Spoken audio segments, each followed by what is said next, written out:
My name is Bruce Loyd, and I'm the Agricultural Extension Agent for West Virginia University in Lewis County. And I've done a good bit of work over the years controlling weeds in trials and on-farm research trials and so on, and advising clients. And in this video today, I'm going to talk about some of the most prevalent weed problems in pastures and grasslands, hayfields in West Virginia, and some tips on how to control them. When we think about managing weeds in our pastures, the first thing we need to think about is what are weeds? And so the actual definition of a weed is a plant that's out of place. So for example, a corn plant in a soybean field would be considered a weed in that instance because it's out of place. So in our pastures, we have plants that we didn't plant. Some of them may even have weed in their name that are not actually weeds because they're beneficial to livestock. Livestock eat them, and they're really not a problem. And then there are plants that really are a problem because they take resources from our pasture, such as the sunlight and the water, and they are plants that our livestock either will not consume, or maybe they're poisonous, or maybe they're just not very beneficial, even if they will consume them. So when we think about things we can do aside from herbicides, there are management things we can do to control these weeds, these plants that we really don't want. And one of the first things you can do is just some pasture management. So things that are included with that would be things like fertility, so possibly pH of the soil. So we know that so something like broom sedge really thrives in poor soils. It may be a low pH, it may be low phosphorus levels, it may be low potassium levels, or it could be a combination of those things. But those things allow a plant like broom sedge to thrive. And there are other weeds that would also thrive in those poor soil conditions where our forage plants that we want really struggle in those conditions. So soil fertility would be one of the things you could tackle. Another thing would be just how you manage a pasture. So we're standing in a pasture here today that was pretty much continuously grazed from this point up until, from early in the spring up to this point. So it's now end of June, and this pasture, the livestock were just removed from it about a week ago. And one thing you can see right away, even though the livestock have been off of it, is there's very not much regrowth.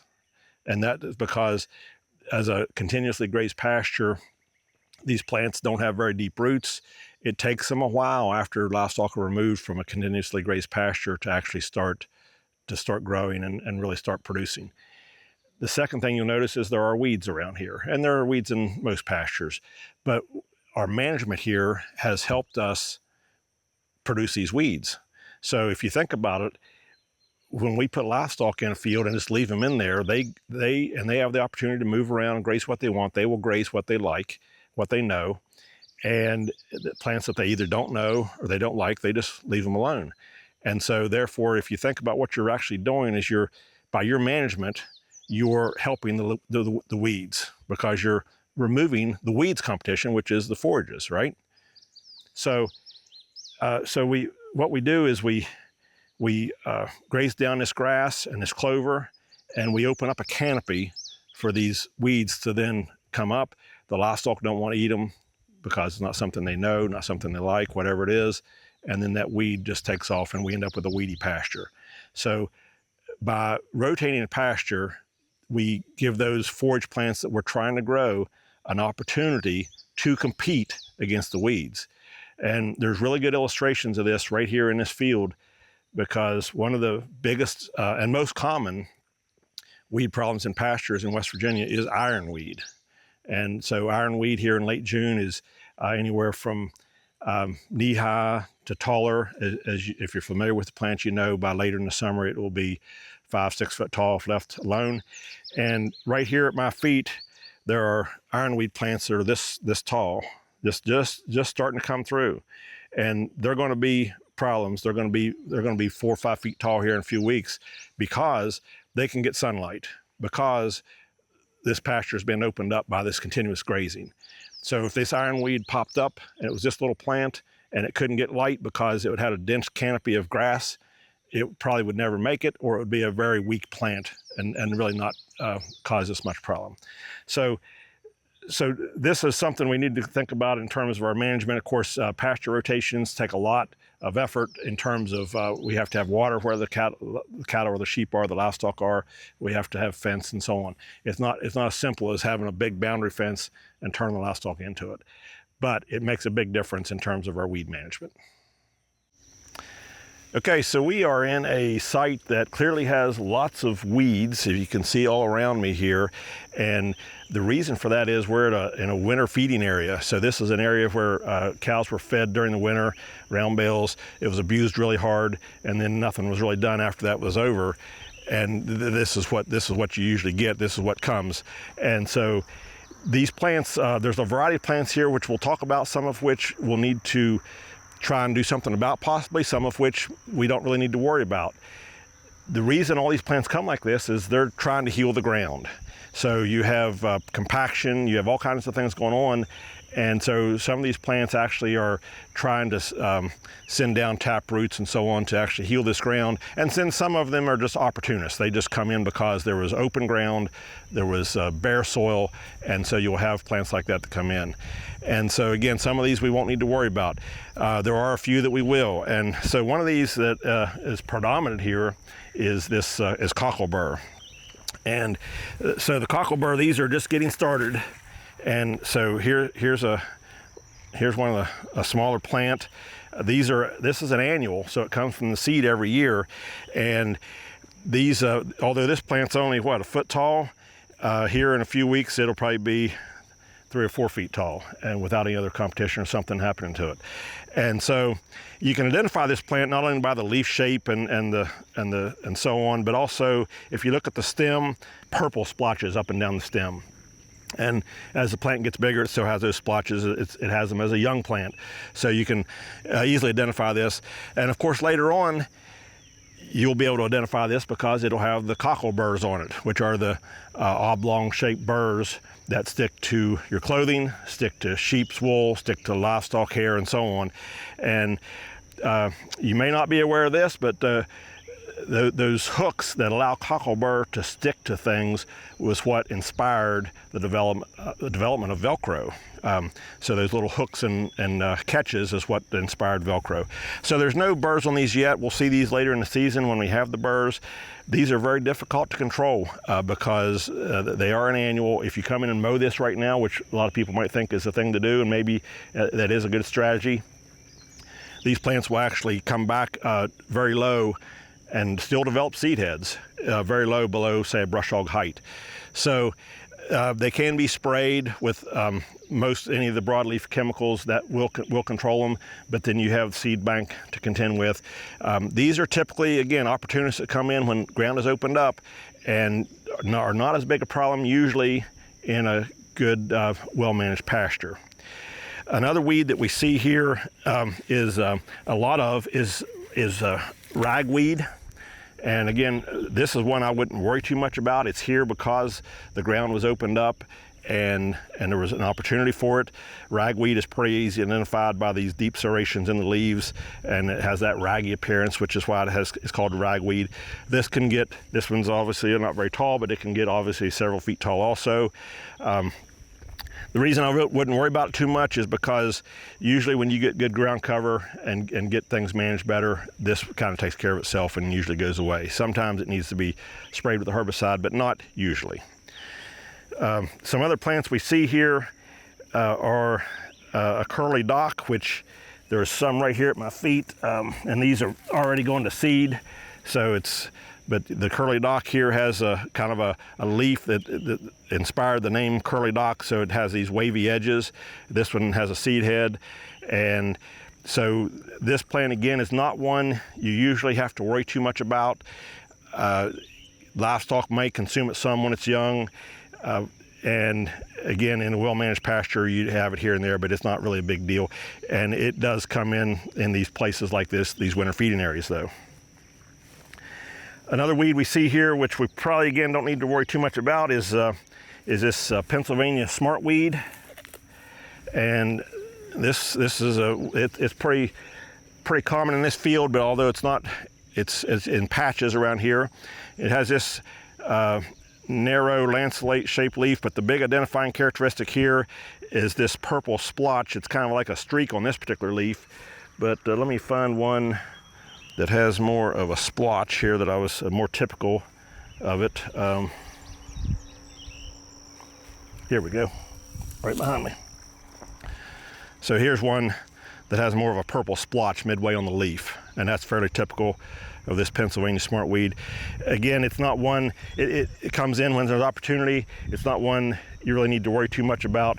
Right here is a Pennsylvania smartweed that has gone to flower. So that you see that seed head, you'll know that that's a smartweed there. You can see the splotch on that too. It's a little different than the one we just looked at.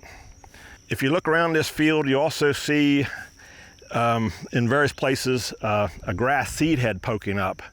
And right here's one of these that I'm talking about. And this is a barnyard grass plant. And barnyard grass is a summer annual, so it comes in the summer. And again, you don't usually see it except in places where the ground has been opened up and it has an opportunity to start. It's identified by these the seed head, which has these series of spikelets, and also if you peel back a leaf, there's no ligule and no auricles on this barnyard grass, and so that's fairly uncommon among the grasses. This grass can get probably 4 foot tall or so, and can actually be fairly productive. And I've seen fields that are almost all barnyard grass, and if they're cut at the right time, it can be a productive grass. It is considered a weed, but again, if it's productive for you, then it's maybe not something you need to worry about too much. This is not something I would go out of my way to do any kind of chemical control. Just be aware of what it is and why it's there. If you look around this field, there's a fair amount of this plant here with this purplish flower, and you see it has a deep taproot. And this plant is chicory, and it's in this particular form it's considered a weed. It's not really a forage plant, although there are chicory varieties that are grown as forages. And this taproot here is an illustration of what I was talking about earlier, how this plant comes in here as a way to heal this ground and basically open up that compaction. So it's putting that taproot deep down into the soil. And so again, this is a plant that, although it's here and it's not necessarily productive for your livestock, it's probably not something you need to worry too much about, as this ground is, as the grass comes in and you keep working with it, you'll gradually push the chicory out. We do have plants in our pastures that we didn't plant and that most people may not consider forages, but that livestock will consume. They will get nutritional benefit from them, and even if you don't see livestock eating, they're not things that we really need to worry about or be concerned about in terms of trying to control. And two of those are the plantains. There's a broadleaf plantain, which is this right here, and it's pretty easy identified by the leaf and the seed head. It's a broadleaf. You see this everywhere. It's in yards. It's in pastures. It's everywhere. It commonly is more prevalent when there is compaction and so on, and when there's some issues like that. So broadleaf plantain, and then there's a narrowleaf plantain. And the narrowleaf plantain, again, is very common everywhere, and it has easily identified by the leaf and the seed head. And so it just has a narrower leaf with veins running parallel to the leaf, and then the seed head is this spike that comes up like this, and again, very common in yards. You can mow these off and it'll shoot a new seed head. These are two weeds that really just don't worry about them. Just ignore them and let it go. And again, livestock will consume these to some degree. Another plant that you'll find in pastures that is beneficial, that cattle will and sheep, livestock will consume, is dandelion. And so don't do anything to try and control dandelion. It is helpful. It's very nutritional. Dandelion, most people recognize easily in the spring when you have the yellow flower. And then, of course, it goes into the mode where the flower expands so that the seeds blow everywhere. Most people recognize that, but you may not recognize the leaf, which is a long, narrow leaf with deep serrations. This is a small one. And then over here, there was a bigger one. So again, this is a representation of dandelion, and this is not a weed that needs controlled. The next plant we're going to cover is an invasive annual grass, and it's called Japanese stilt grass. And Japanese stilt grass was introduced from Asia many years ago into the US. It has since spread and become a big problem, not just in agriculture, but also in forestry. So as an annual grass, it germinates every year in, depending on where you are, in March or April, comes up from seed, and then if left unchecked, it grows. It can get 2 or 3, 4 feet tall, maybe, and it can form a very dense mat on the floor of the whether it's a pasture or a forest.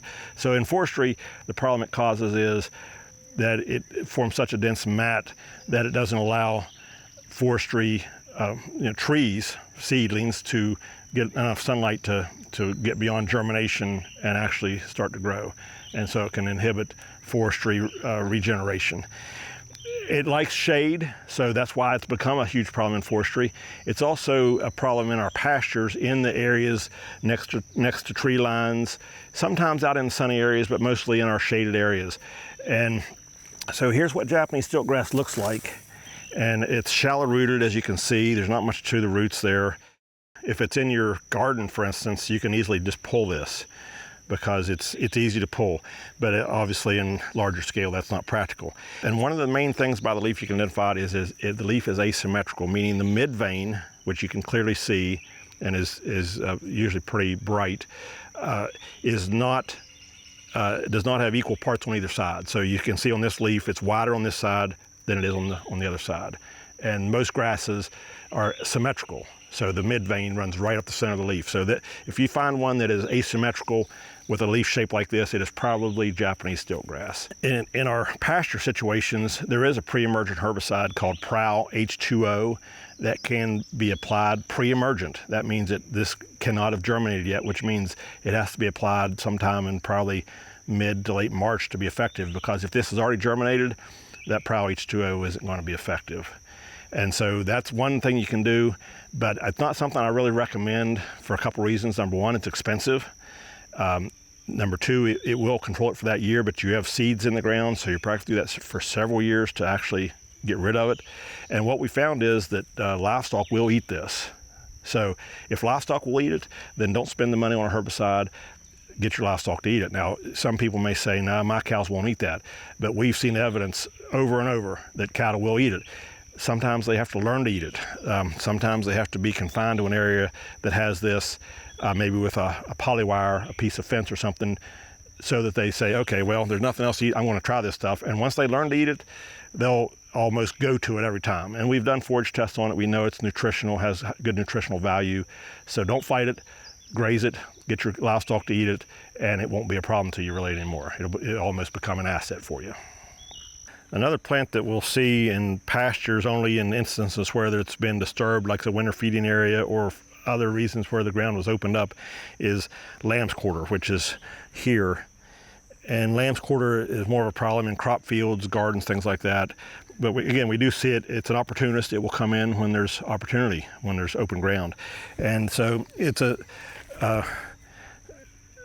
weed that it can develop quite a taproot, and it has this lighter colored on the underside. It makes it easy to identify along with the leaf shape. And again, it's not something we typically have to worry about too much, because it's something we just need to deal with the open ground, or the reason it came in to start with. So biological weed control is something that we, most of us don't give much thought, but it's something maybe we should strive for a little more. And so what I'm talking about with biological weed control is actually getting our livestock, the cattle, sheep, goats, to eat the weeds that are causing us the problem. And then they no longer become a problem, and they may even become an asset for us. And so we know that goats are generally browsers. They like to graze high in the canopy. So, and they like woody plants, thorny plants. The thorns don't bother them a bit. And so, history with goats is we know they will control some of our brushy problems like multiflora rose and so on. And they also will do a fair job on some of these herbaceous weeds that we're talking about in this video. Sheep will also control a lot of those plants, maybe to a slightly lesser degree, but things like ironweed, typically sheep will graze readily and therefore control it, where cattle usually will not. Buttercup is another one. Sheep will typically graze that and can control buttercup in a field where cattle will not. Cattle, most people think there's lots of plants cattle won't eat, and that may be true for most cattle, but you have to realize that cattle and all species learn what to eat as young from their mama. And so if the mama didn't eat a certain plant, then the calf isn't going to eat it. If the mama eats it, the calf will. So sometimes livestock, cattle, whatever it is, just need to be taught that this plant is okay to eat, and it's not going to hurt them, and it actually may taste good. And then once they learn, then the calves can learn, and then you go on. And that's kind of how it's worked with certain things like Japanese stilt grass. I've seen when it first came a problem in pastures, people said, "Oh, cattle won't eat it." That was the going thing, cattle won't eat it. Well, cattle will eat it. And we've seen situations where cattle actually will go to it and prefer it. And the same with some of the thorny things like thistles. You think, well, they're not going to eat that. And again, cattle will consume those. They sometimes have to learn that they are something that is good. And how do you teach them? And that can be a thing. It can be a problem. Sometimes just confining them to an area with a poly wire or some other electric fence to an area where the problem weed is for a short time may be enough. They when they're given less choice, they may poke around and start nibbling on these things and find out that they like them.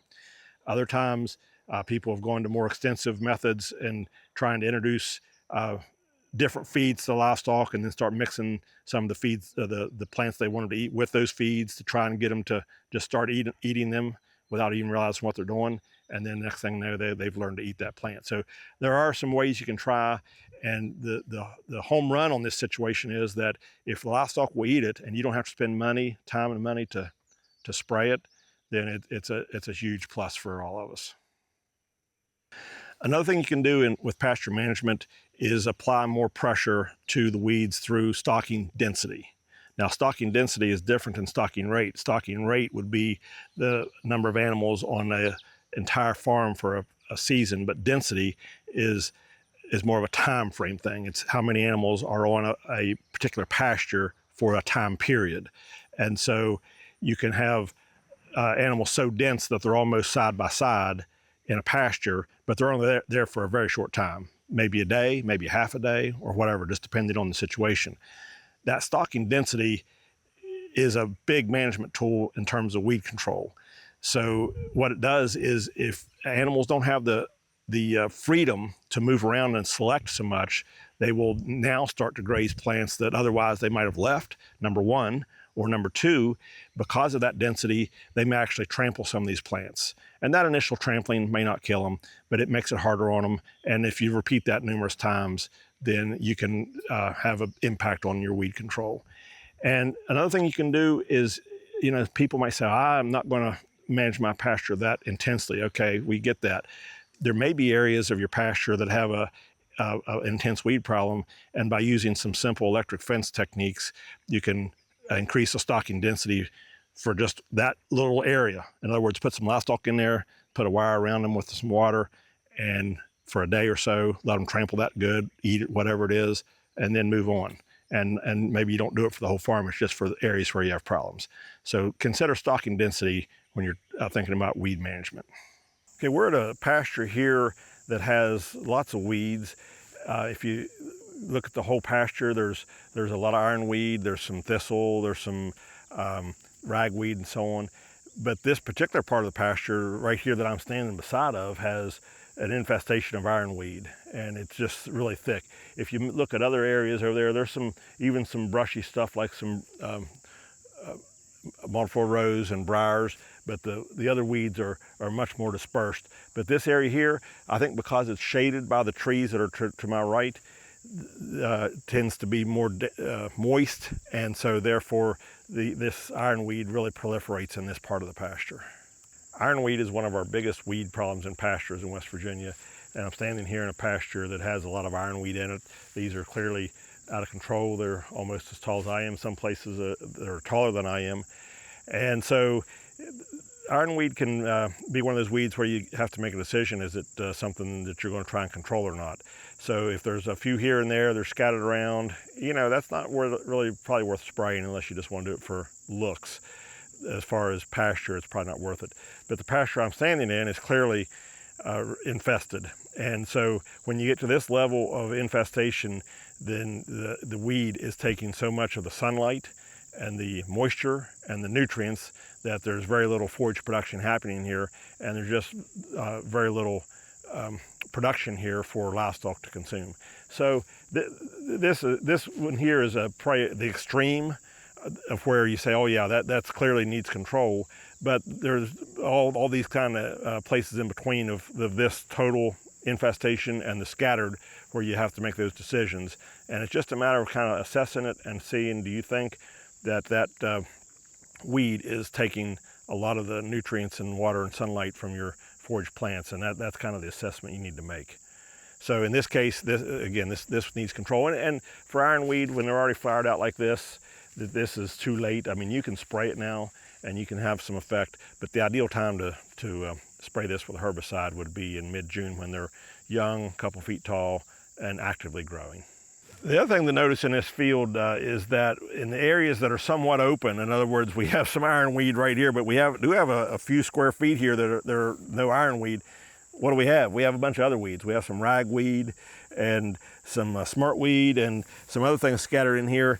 So there's still not that much forage or grass or production, even in the areas that are somewhat open. So this field could use control, not just for the ironweed, but for some of these other things as well.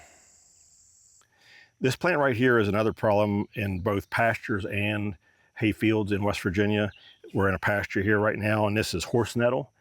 Some people call it sandbriar. You may have other names for it. It has these thorns on the undersides of the leaves and down the stem. And it's not readily consumed by most livestock. And so when it starts in a pasture, it usually gets eaten around, as you can clearly see that has happened here. And so it's not something you're probably gonna get livestock to graze. And so in hay fields, it's usually not as a big a problem, but it can be. So in pastures, if this becomes a problem where you think it has to be controlled, something like herbicide like Graze On Next would be really good for this. Now that kind of herbicide also is going to kill all the clover that you see around here, but that may be the price you have to pay sometimes to control weed that is really starting to take over a pasture like this horse nettle.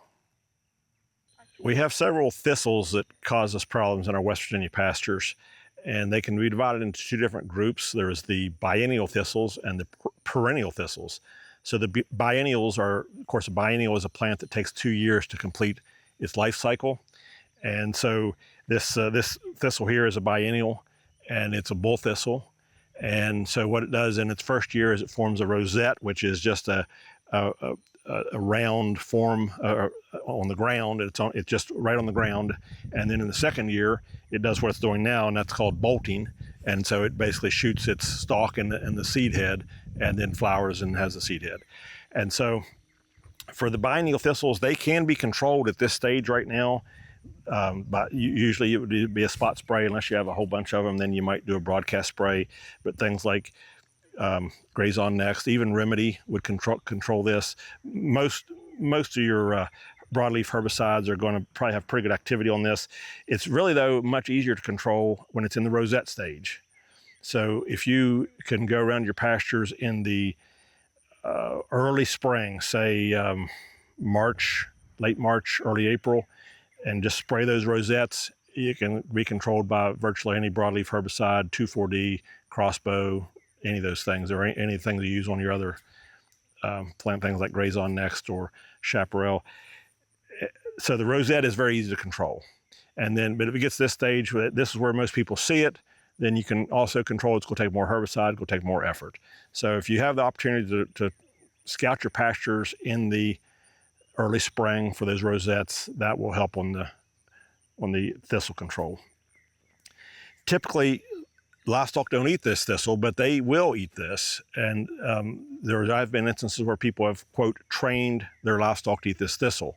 So there's a training program you go through, which we're not going to go to in this video, but you can get livestock to eat thistle, but it's not something they're going to do on their own without some training, basically. This thistle to my left is the main perennial thistle we have trouble with in West Virginia, and this is the Canada thistle. And so this is late June right now, and these are already starting to flower out. You'll see them in all stages, down to just starting to get their flowers to already being in full flower. Here in another month, they'll mostly be in full flower.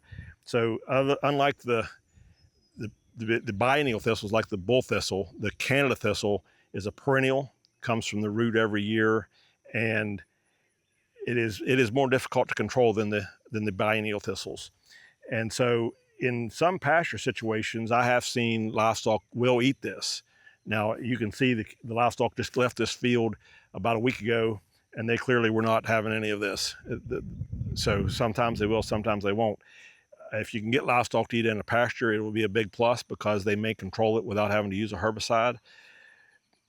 In a hayfield situation, this can spread through rhizomes, it can spread through seed, and you can start with a small patch and end up with a lot of this in a hayfield. So if you start seeing this in a field that's primarily a hayfield, you're probably going to want to take action to try and control this.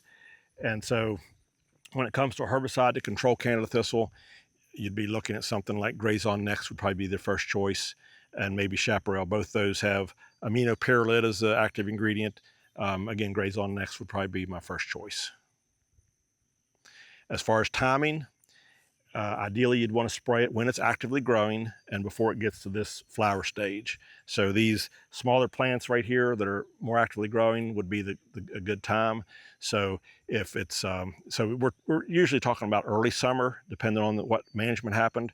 So if you took, let's say you cut hay here in mid-June, it's June 20 something right now, you just cut hay and there was Canada thistle in that field, you cut it in the hay, and now it's growing back. So then you may be looking at about a month from now, again, actively growing plant to absorb that herbicide. A common weed problem in West Virginia in the early spring that we see it the most is buttercup. And so here's a small buttercup. This is late June, and typically you wouldn't even see a flower this time of year, but there is a flower still. And so you see the buttercup leaves here. And in the early spring, of course, if you have a buttercup problem, you see these yellow flowers everywhere. They dominate that pasture. And if you really get to looking at those pastures where buttercup is in there really serious, it can really take a lot of resources from the pasture in terms of, this is only a single plant here, but they can be so thick that you'll have areas, large areas that aren't even grazed at all at that time of year because the buttercup is just so prevalent. And so this time of year, you don't see them as much. People forget about them after the spring because the yellow flower is gone. It's down here in the canopy, and the grass starts coming around them, so people kind of forget about them. But they can cut severely into the productivity of a pasture. And so buttercup can be controlled in either late fall or early spring before the flower comes. You want to get them before the flower comes, using either Graze On Next would be an effective herbicide, or something like dicamba and 2,4-D mix, which is sold as Brushmaster. And so those herbicides, again, applied very early before the flowers appear, are very effective and can transform a pasture in terms of its early productivity.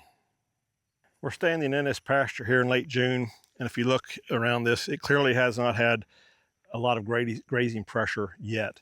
There's a lot of dead seed heads, allowed to go mature, which is, happens.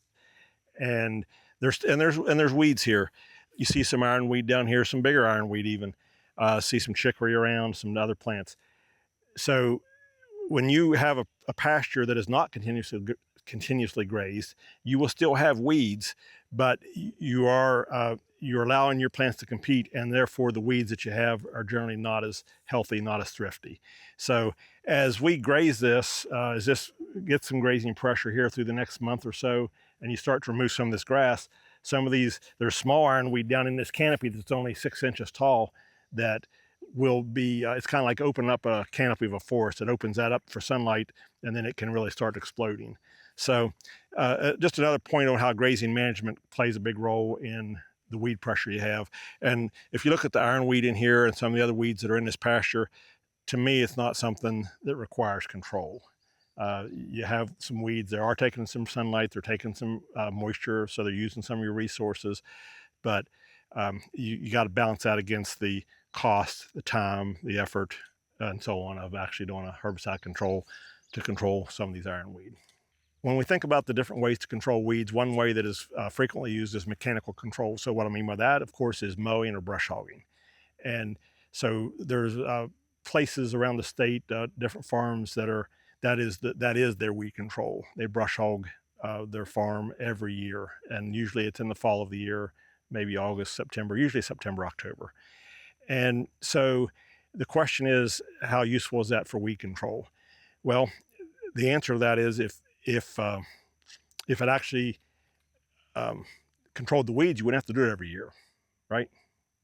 So these weeds this ironweed here, this thistle that's coming, when you mow that, what you do is you control the size of it. And so from that aspect, it is successful because it does keep it from getting much size. And if you brush hog multiple rows or other brush plants, size control is a benefit. But these ironweed and so on will not be controlled by mowing.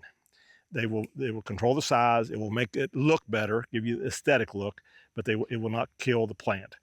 And so, particularly in the fall of the year, in the September, October frame, when most people will do their mowing or brush hogging, those plants have already taken their reserves, as they're perennial, their reserves down to the roots, and it's basically a dead plant anyway. And so mowing that has no value except aesthetics. So that's something to consider if you're actually trying to keep the plant from growing, then and you're having to mow it every year, then it may be time to consider a herbicide application in combination. So maybe you do a herbicide one time and then react to that in terms of whether you need to do more mowing or not.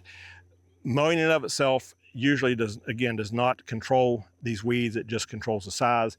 It does have also a place when we talk about pasture management in terms of knocking seed heads off of mature grasses and getting them to go back into a vegetative state. But for weed control, it has limited value. This plant behind me and around me is one of the most common weed problems in our West Virginia hay fields, and that is hemp dogbane. And so what happens with hemp dogbane is it's usually present in first cutting as maybe a small plant, although it may not be noticeable. But when that first cutting is taken in late May, June, or even July, then again this plant is kind of released, and it's allowed to explode and really grow. And so hemp dogbane really likes that culture of that first cutting and then nothing else happening, and it can really thrive in those settings. Fertility doesn't seem to matter in terms of poor or bad. In other words, if you improve fertility, it isn't going to get rid of the plant. And so it's probably going to have a herbicide application to get rid of it. And so hemp dogbane is sometimes confused with milkweed. Milkweed acts a lot the same way. You don't really see it so much usually in first cutting, but then after that first cutting is removed, then it will kind of explode and take off. And so if you look at the two plants, this is a milkweed in my left hand here, and here's a hemp dogbane I've just plucked in my right hand. And so one thing you notice right off is that the milkweed has typically larger leaves. Okay, so milkweed in my left hand has a larger leaf than hemp dogbane in general, leaf size comparison. And the veins on milkweed from the mid vein running out are almost perpendicular to the mid vein. So you see them running out. On hemp dogbane, you got the mid vein and the veins running out are more at an angle. The other thing you'll notice almost always is that the hemp dogbane has this reddish stem, whereas milkweed, the stem is green. And then clearly when they get into the flowering stage, then you'll notice a big difference, because the milkweed has that kind of a pod-like thing, whereas the hemp dogbane, the seed is like a bean. And this is not in seed yet. We just have flowers here today, so there's no seeds here with the beans. But you'll see these long beans. They'll get to be probably 6 inches long, just hanging from the hemp dogbane plants. So in an infestation level, as this particular part of the field, the whole field's not like this, but just this little bit right here, is pretty well infested, and you can see that it is this weed is using a lot of the resources that are available here in terms of sunlight and moisture, and it's really cutting down on the forage production. Of course, when you cut this field for hay and this is all mowed for hay and it's baled up, it's not going to be as nutritional or as good a value as if there were grasses and clovers here. So when it gets to this kind of level, and if your whole field was like this, or even in this section of the field, this is the time that it's worth control, because it's really affecting the productivity of this field significantly. Now, you don't see hemp dogbane or milkweed for that matter routinely, at least at infestation levels, in pastures. And why is that? And that's primarily because cattle, livestock will eat these. And so even though they're actually considered poisonous plants, they'll eat these, and the levels of toxicity is low enough that it really doesn't affect them, and they will control these in pastures. And so you rarely ever have a problem with hemp dogbane or milkweed in pastures. The other control, other than just a broadcast spray that you can do on hemp dogbane that is very effective, is to use a wick applicator or a weed wiper. And in this case, since it's a broadleaf weed, you don't have to use glyphosate. You can use something like a Pasture guard is really good. And the 5% herbicide mix in the weed wiper. And the reason Pasture guard is so nice compared to glyphosate is that you can set the weed wiper really low, and if you hit the grass or other clovers or whatever else is in here, then you don't risk killing those plants, because Pasture guard is a selective toward broadleaves, and it's not going to affect the grass. Now, it will kill clover if you get clover. But if you look at this hemp dogbane, you see there's some real tall growing plants like this, but down in the canopy, there's also some shorter plants that are down here, down about almost the height of the grass. And so if you wipe up high here, you're going to miss those that are down there. So by wiping lower, you can get more of the hemp dogbane. It takes less herbicide to do that than if you do a broadcast spray with Pasture guard, which would be the herbicide you would use to control this if you're going to do a broadcast spray. But it's also more difficult. It's more time consuming, because your weed wipers are usually only 8 or 10 feet wide, so it's a lot of trips back and forth to wipe this herbicide on this weed. The weed around me here, you see all around, is milkweed, and it's a very common weed problem in our West Virginia hay fields. It's not as big a problem typically as hemp dogbane, but it is still it can be a significant problem if it gets an infestation level where it really covers the ground. And this particular knoll that I'm standing on, it's not really an infestation. There is a lot of it here, but you see lots of grass and clover growing among it still. However, by the time this is cut for hay, which may be several weeks from now still, the milkweed will be much taller, and it will make up a significant volume of the hay from this particular area. The problem you get into when trying to decide about milkweed control is it is the primary host plant for monarch butterflies, and that's a insect we want to promote. And so when you remove milkweed, you're removing a host plant for for those butterflies. So that's a negative, and it's something to consider maybe when you are deciding whether to control this or not. In this particular case, I probably would not worry about controlling this in this little area right here, but also know that over time, this is going to spread more. They usually don't go away on their own, and so it's going to spread more and cover a larger area. If you deem that you need to control the milkweed, then Pasture guard is probably the best herbicide that it does not require a pesticide applicator's license to do a broadcast spray with. You could also use a weed wiper on it, and Pasture guard happens to also be the best control for hemp dogbane, which a lot of times you find hemp dogbane and milkweed in a field together, and so that same herbicide would be the best control for both of them.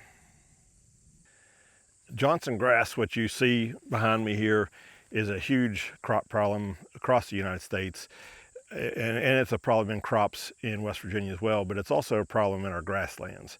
And so you might think, well, it's a grass, and so we're trying to grow grass, what's the problem? And the issue is that Johnson grass is a warm season perennial, and most of our pastures and hay fields are cool season grasses. And so what happens is in hay fields usually, this is a primary problem in hay fields, when the first cutting is cut, it's not either not noticed or it's not even there because in the cool part of the spring, Johnson grass hasn't really started growing yet. The hay's cut, and then just like in the field we see here, it's basically released. If it's there, it has now sunlight, it has an opening, and it's the time of year for warm season grass to really explode. And so in that June time frame basically, and so it just starts growing, and as a warm season grass, it loves the heat, and it will grow so much faster than the cool season grasses that are native or that we have in our fields. And so you can see here, it's about 3-4 foot tall. And our cool season grasses that are the aftermath of our second cutting are down here at about 8 inches or maybe a foot. And so it's extremely difficult to manage both, because this Johnson grass, as it continues to grow and get taller, and it will get taller, it'll get 6-8 feet, it gets very, very coarse, very stemmy. So if you let it go, then it makes very poor hay because it is so stemmy. And if you cut it now, then your cool season grasses are so short that your yield is really low. And so that's why it's difficult to manage both. Johnson grass by itself can be a good productive crop, but that's not what we're dealing with. We're dealing with it mixed in with our cool season grasses, which makes it hard to deal with. And so in pastures, you don't hardly ever see it because livestock will readily graze it and they'll control it and probably actually kill it out. It's a perennial, and it is difficult to control, and it spreads readily because it spreads from the seed heads and also spreads from rhizomes, these underground stems basically that go and shoot up new plants. And so the other thing that makes Johnson grass extremely difficult is, as a grass, the broadleaf herbicides that we're controlling all these other weeds with will not control Johnson grass because it's not a broadleaf, it's a grass. And so anything you would spray to kill Johnson grass is going to kill the cool season grasses as well. And so obviously that's a problem. See how stemmy that is already, even at this young age? And as this thing gets bigger, it gets stemmier and coarser. And also you can see the root system on this bad boy. There are no herbicides currently labeled in West Virginia to kill Johnson grass and not the other grasses. There is a herbicide that will do that, but it's not labeled for use in our pastures and hay fields. So that leaves us with some really difficult choices. And like in this particular case behind me here, here's a whole section that is just nothing but Johnson grass. And if you look down in there, there's some other cool seasons down in there, but the amount of them is so small, it's just minuscule. And this patch here, it's almost a no-brainer that you need to spray this whole area. But what you'll find is you'll have little patches spread around the field that are then, it doesn't justify spraying a whole field. And so the control for this is going to be something like glyphosate, which is a non-selective herbicide. And so if you go to kill a little patch, you're also going to kill everything that's around that little patch. In this case right here, it might be worthwhile to do a broadcast spray on just this corner here of this field and kill all this Johnson grass with a glyphosate and kill everything else that's here too. And then possibly reseed this one area, because this has infested this corner so bad, and it's going to spread through the field. And if look around the field, you see there's little patches of it in other places already, so it's going to spread. You know, this plant's only 3 feet tall and it's already real fibrous inside there. The other option, other than a broadcast spray, again using glyphosate, glyphosate herbicide, is to wipe this Johnson grass with a weed wiper. And so that's a situation where you take there's different types of weed wipers. Some are just like a pipe with a canvas-like material around it, and holes in the pipe, and that lets the herbicide soak into the canvas, and you basically drive across the field with that pipe mounted on a tractor bucket or some sort of a mounting apparatus, and just wipe the herbicide on the leaves of the Johnson grass. It's taller than the other stuff, the other plants in the field, so you don't risk injuring the other plants that you want to keep. So it makes it an ideal choice as something to use a weed wiper on. In fact, some of the first uses of weed wipers were on Johnson grass in soybeans, where it was growing taller than the soybeans. So another type of weed wiper is a rotary weed wiper, where the herbicide is sprayed on the outside of the drum, and it has a mechanism that as you drive across the field, that drum rotates. And again, it's just the same kind of idea, that you're trying to wipe that herbicide onto the leaves. So you use a lot less herbicide for one thing, but you also don't get the herbicide on the plants you want to keep, like the lower growing clover and cool season grasses. In the case of this plot behind me here, this is so thick and just like it was planted, that I would not use a weed wiper here. But in other areas of the field where you just have patches, that might be places where you could use a weed wiper. Or some people have even gone to these patches and done it manually using some sort of I'll imagine like a hockey stick with a wiper on the end that has herbicide on that cloth on the end of that, and you just kind of wipe the patches. Of course, that depends on the scale of your problem. If it may be bigger than that, and so that kind of a application may be not really feasible. So that's your options for Johnson grass control. It is one that if you start to see it in your fields, you probably want to take action sooner rather than later, because it is not going to go away on its own, and it's going to continue to spread. Oftentimes when we have a weed problem in a pasture or hayfield, we have the decision to make of whether it's something that's bad enough to justify some sort of a herbicide application, because we have the cost and time involved with that. And so we're in a field here right now that was cut for hay. This is right now we're in early August, and this was cut for hay several weeks ago. And then this cocklebur, which you see clear up this draw, came back really hard, and it wasn't really much there before, but whenever the hay was taken off, then that opened that canopy up for those seedlings to really take off.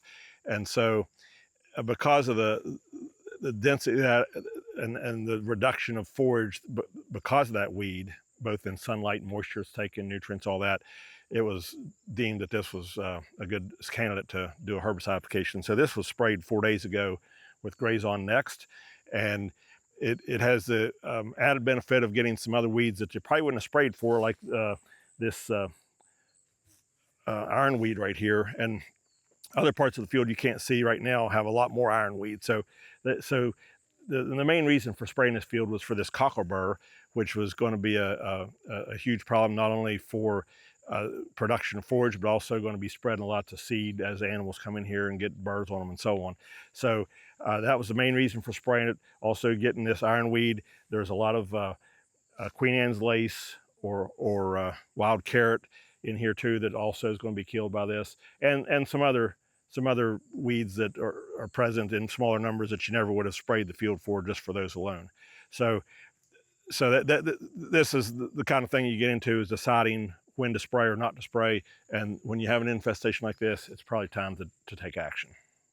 So we've talked a good bit about using herbicides to control these unwanted plants in our pastures and hayfields in West Virginia. And to my right here on this table, we have a number of the herbicides that we would be recommending and people commonly use to control these weeds.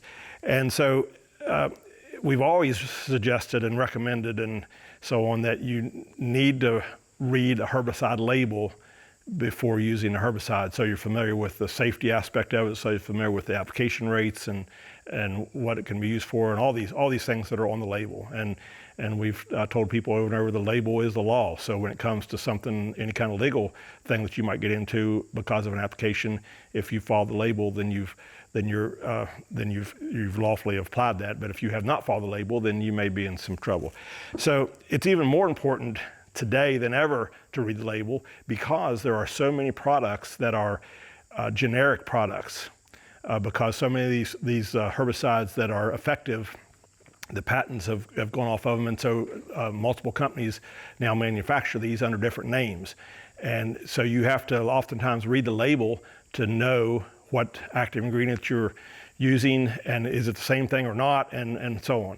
And so when we look at these things here, and I'll talk about some of these herbicides and what they're best used for, and maybe some of the generics that are available.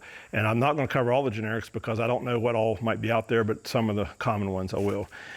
So the first thing I want to discuss is this one right here to my right, and this Graze On Next. And Graze On Next is one of the herbicides that has the broadest spectrum use and it is really good on lots of our herbaceous weeds that are in our hayfields and pastures. If you look at the label on this, you'll find that the list of weeds that it controls is very long. It is a broadleaf herbicide only. It does not affect grasses. One major thing to keep in mind with Grazon Next, one of the active ingredients is aminopyrrolid, and that active ingredient has some persistence. And so it will tell you right on the label, one of the first things it tells you is that if you use this herbicide in a hay field and then you make hay on that field, that active ingredient will be carried in that hay.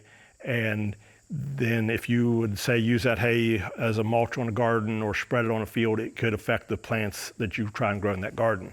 And so that persistence can go for up to 18 months. So always keep that in mind if you're using aminopyrrolid, which is in Grazon Next. But again, it's one of the go-tos for virtually any of the broadleaf weeds we have, the exception being probably hemp dogbane and milkweed. It's not really great on those two. Now, Grazon Next is, here behind it is a generic of Grazon Next, and it's called Gunslinger AMP, and the only way to know that it is really the same thing as Grazon Next is to read the label. And so if you look at here at the active ingredients, you'll see that it has aminopyrrolid and 2,4-D, the same active ingredients that you have in Grazon Next. So that, again, that's how would you know that what Gunslinger is unless you read that label? So the next thing over here is Pasture Guard. Pasture Guard has the active ingredients of triclopyr and fluroxypyr, and it is really good on hemp dogbane and milkweed, and also, again, another wide variety of weeds. It's also pretty good on a lot of brush species. So if you're into brush control, a lot of people like it for multiple rose, autumn olive, and so on. Pasture Guard also has some generic products. Here's one behind it called Clear Graze. And again, that's a generic. And if you read the label, you find that it has that triclopyr and fluroxypyr, just like the Pasture Guard. The next one over here in the back says triclopyr 4, and this herbicide is based on the original herbicide is Remedy. And so when I talk to people and say use Remedy, that's my recommendation, then Remedy is a herbicide that's been around for a long time, and now there are many generics, and this triclopyr 4 is one of them. And for this program here, this video, I couldn't even find any Remedy in any of my local stores. In other words, they're all selling generic products now. You'll find some called Relegate, and then again, this triclopyr 4. Again, you have to read the label and see, is it the same active ingredient? Is it at the same percentage? But this herbicide is good on a lot of broadleaves. Its strength really is more like brushy species, but it'll also work on ironweed and some things like that. But brushy species is where triclopyr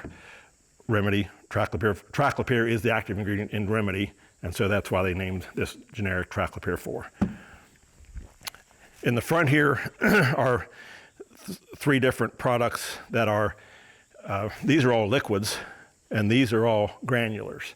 And so we'll start here with Cimarron Plus. And so Cimarron Plus has active ingredients of metsulfuron, methyl, and chlorosulfuron. And so Cimarron, and so it comes with a little measuring device, and you can't see this, but it had this little cup here is graduated with ounce marks, or actually fractions of an ounce. And so you just pour the granular out into this to get the right amount, and then it dissolves in water when you put it in your tank. So Cimarron, or metsulfuron methyl, which is the main active ingredient, is really good on some brush species like multiple rose and blackberry briars, those kind of things. And it also helps with a variety of herbaceous weeds. It is a really good in a tank mix with triclopyr 4 or Remedy. So they make a good mix. Here behind it is a generic of the same thing. It's called Chisholm. This one's called Chisholm. There may be others. So just, again, you have to read the label to see what product this is, and is it the same thing. So next to it is a product called Escort, and years ago, before they had Cimarron Plus, they had basically Escort is just metsulfuron methyl. It just has that one active ingredient. Okay, so they added the other active ingredient and called it Cimarron Plus. So this is the original metsulfuron methyl, and in a lot of cases, it's going to be just as effective and actually cheaper than buying Cimarron if you can find Escort. And then behind it here is a generic of Escort, and that's this MSM60. And so that's MSN in this case is metsulfuron methyl. That's what that MSN stands for, and it's 60% in the active ingredient. That's why it says 60. So again, you got to read the label to see what that is.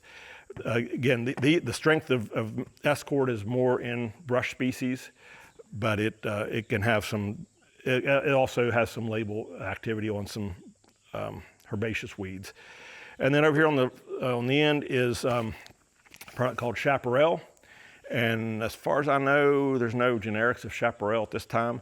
But Chaparral is an interesting herbicide because it's a mix of graze on next, or the same active ingredient. It has that aminopyrrolate active ingredient and metsulfuron methyl. So the same active ingredient that's in Escort and Cimarron is in here, and one of the active ingredients from here is in here. And so if you look at the Chaparral label, primarily because of that mix of those two active ingredients, like Graze On Next, it has a very wide spectrum of weeds that it will control. It's really good on lots of herbaceous weeds, and it's a granular. It comes with a measuring device just like these others, and so it's graduated so you can measure out ounces or fractions of an ounce of this granular to put in your tank. So when it comes to general broadleaf weed control in pastures and hay fields, most of the time you're going to be looking at Graze On Next, Pasture Guard, or Chaparral. And then when you get into woody things, woody brush, all these kind of things, then you're mostly looking at Triclopyr or Remedy, and either Cimarron or Escort mixed in with that. And some people like to mix Triclopyr and Graze On Next for brush, and that's also a really good mix. Now over here on the other side of the table, on the back here, I have an old jug of Roundup, and Roundup, as you may know, has the active ingredient of glyphosate, and there are many generic glyphosate products today. And so most of them have something with gly in their name, like I've seen them called Gly4 or something like that. If you find a herbicide that says total weed control, then that's probably, if you look at the label, it probably has glyphosate in it, because total weed control means you're killing everything, which is what glyphosate does. It is a non-selective herbicide. All these are selective towards broadleafs. Glyphosate is selective towards nothing. Everything. So it's going to affect everything. And so anything that's green that day, it's going to affect it, either kill it or injure it. And so if it's not there that day, then it's not going to affect it. There's no residual activity. So this is useful for Johnson grass. We talked about Johnson grass, either as a spot spray or with a weed wiper. But it does, or if you're going to renovate a field and you're going to try, and you need to take out everything and try and start, because it has so many weeds and so many problems, you just need to kill everything and start over. It's useful there. Other than that, it has limited usefulness in our pastures and hay fields. Some people use it for fence rows. It does do a nice job of putting bare ground in a fence row. I'm not really crazy about it personally on a fence row, because once you create that bare ground, again, it has no residual activity, then something's going to grow, and it's usually going to be a weed. And so I'd rather use one of these in a fence row, or a broadleaf herbicide to kill the brush or broadleaves, leave the grass there so you have some ground cover to keep other weeds from growing in. So these last three jugs on this side are all surfactants. And so when you do read the labels on any of these, they virtually always tell you to use a surfactant with it. And what the surfactant does is it gets that spray mix to spread out on the leaf surface and helps it stick to the leaf surface and helps get good absorption. So if you imagine a newly waxed car and you spray water on it, the water beads up on it. And when you do a herbicide application, you want just the opposite of that. You don't want it to bead up, you want it to spread in the entire leaf. And that's what the surfactant does. It keeps it from beading up, and it helps spread it and stick to that leaf. And so there's many different product names out here. These two jugs in the front are just some generic non-ionic surfactants. And if you read the label, you see you don't know what it is from this Alligari 90, but you have to read under there, it says non-ionic low foam wetter spreader surfactant. And then this one here is another generic product called FS Aqua Light, and it's under that it says non-ionic surfactant. So these are relatively inexpensive compared to the herbicides, and they greatly increase the effectiveness of the application, so I always recommend to use a good surfactant. This one here is another surfactant, and this one is called Alligari MSO1, and the MSO is the key part of this, and this is methylated seed oil. And so this is what I would call a superior surfactant, and so it's going to be more expensive than these other two. But this MSO, or methylated seed oil, and this Alligari is the manufacturer, you'll find under different names, is a surfactant that is going to have get better application when you go on something like a hemp dogbane that has a kind of a waxy leaf surface, something like that.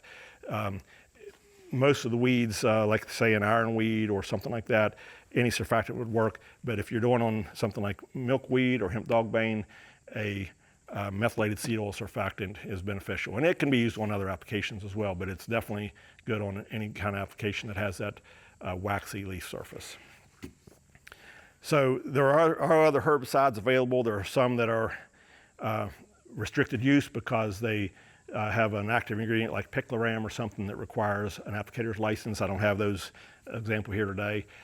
Most people don't have a applicator's license to be able to use those products, and so we're just not really going to talk about them. But there are some other products available that in some cases may be more effective than these on certain weeds, but again are not widely available to most people. And so these things that I have here on the table today are mostly available in central West Virginia pretty readily. These were all purchased right here in central West Virginia, and I think most of them are probably available in most of the state, and if they're not, then you can find them in a number of online sources or travel to a place that is better stocked for herbicides. So virtually all these products, when you read the labels and talk about safety, safety is real important when you're talking about pesticide applications. They all say wear long sleeves, long pants, shoes, socks, usually gloves, eye protection. And so when you wear this stuff, it might depend on exactly how you're applying things. So if you're doing a broadcast spray and you're actually doing the application in a cab tractor, of course you don't need to wear all that while you're in the cab of the tractor, but it is important you wear it when you're doing the mixing. So most of the herbicide exposure is through your skin. You have 4 ways herbicides can get in your body. That's through your eyes, inhalation or swallowing, and through your skin. But most of it is through your skin. And so when if you would go with short sleeves, no shirt, short pants, whatever, you have lots of skin exposed to a potential herbicide, especially when you're mixing. That's a key time for potential exposure is when you're mixing. And so some chemical resistant gloves are really important, especially when you're mixing. I always wear some sort of eye protection. You can use a face shield. These are shaded, of course. You can get clear ones if it's not sunny. And then for the long sleeves, a lot of times I just use a long sleeve coveralls, put them on when I need to, when I'm mixing, and sometimes even when I'm spraying. And then when you take them off, then you're shedding whatever you might have been exposed to with those coveralls. These are not chemical resistant. These are just cotton. So these are not rated for something like a massive spill on you. And so if it's that kind of a thing that you're concerned about, they would need to be something that's going to actually shed the liquid. The other thing to have handy is a measuring cup. And so you can buy these at Walmart or any dollar store or whatever. Just buy a cheap cup that's graduated in ounces. You can get them bigger, smaller, whatever. This one's graduated up to 32 ounces, which is a quart. And so it's really handy for measuring these small amounts. These surfactants, you may only put like 4 or 5 ounces in, depending on how big your tank is and that kind of thing. And all these liquids, if you're not doing a full tank, you may have to measure out a couple quarts or something like that. So always have a measuring cup. Some people will use like Gatorade bottles or something like that. And it's not really a good idea. For one thing, it's not uncommon for people to pour something in a bottle like that and then not pour it all out and kind of set it on a shelf, and then somebody else comes along and it's in a Gatorade bottle or whatever it is, and they don't realize it, and they get poisoned because they consume that. So don't use those kind of things. Just they're very inexpensive. Just get a good measuring device. So anytime you're applying these herbicides, you need to make sure you know how much you're applying. Now, most of the time not most of the time, but a lot of times when you're applying to brush, you're using a handgun, and so you mix it a certain percentage. For instance, with triclopyr 4, the label tells you to mix that at 0.5%, so 0.5% herbicide. So you just, depending on how big your tank is, you do the math, 0.5% herbicide in the tank, add the surfactant, and you're ready to go spray with a handgun. However, when you're spraying for a lot of these herbaceous weeds in pastures and hayfields, you are spraying either the entire field or sections of the entire field. And so basically what I'm saying with that is, rather than using a handgun, you're using a boom or a boomless nozzle, and you're spraying what I would call every square foot of that field or of the section of that field. And so to do that, it's a little more complicated than just getting the concentration like a 0.5% for a handgun. It's different. So for a boom spray or broadcast spray, we would call it, it's going to be volume per acre. So it might be, say, for graze on next, you might say, hey, I have this weed, and I say, okay, well, here you can control the graze on next, spray it at 1 quart per acre. Well, how do you spray that at 1 quart per acre? How do you get 1 quart of this spread over the acre? And the way you do that is you have to calibrate your sprayer. You just have to. If you don't, you're just guessing. And that means you're either going to under apply and maybe not control it because you didn't get enough on, over apply, waste money, or you may luck out and get it right. But if you calibrate your sprayer, you have a much better chance of getting it done right. And so calibration is something that a lot of people don't do because it intimidates them. It overwhelms them on how to do it. And it is not that difficult. We have fact sheets available on how to calibrate your sprayer. Your county agent usually can help you do that. And the key to this is to not calibrate your sprayer the day you're going to spray, because then you want to get it done and you rush and you just want to go get the job done. And you say, oh, forget it, let's just go spray. So get it calibrated ahead of time, because once you've calibrated the sprayer on a certain tractor in a certain gear, then you know that that's how many gallons per acre you're delivering. And that's the key thing you got to know. You have to know how many gallons per acre is that sprayer delivering. And then you know how much water to put in the tank, you know how much herbicide to put in the tank with it to go with that gallons per acre that you're delivering.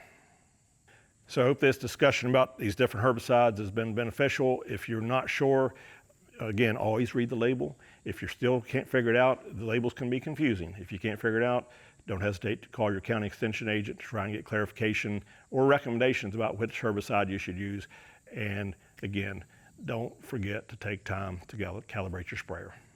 I hope this video has been useful for you and helpful as you look at trying to control weeds or advising others to control weeds. As always, if you have difficulty understanding the label or need help trying to figure out what to do, consult your county extension agent or your local conservation districts for help. This virtual pasture walk is brought to you by the West Virginia Conservation Agency, funded through the NRCS Grazing Lands Conservation Initiative. For similar content, please visit grazingprofessionals.us.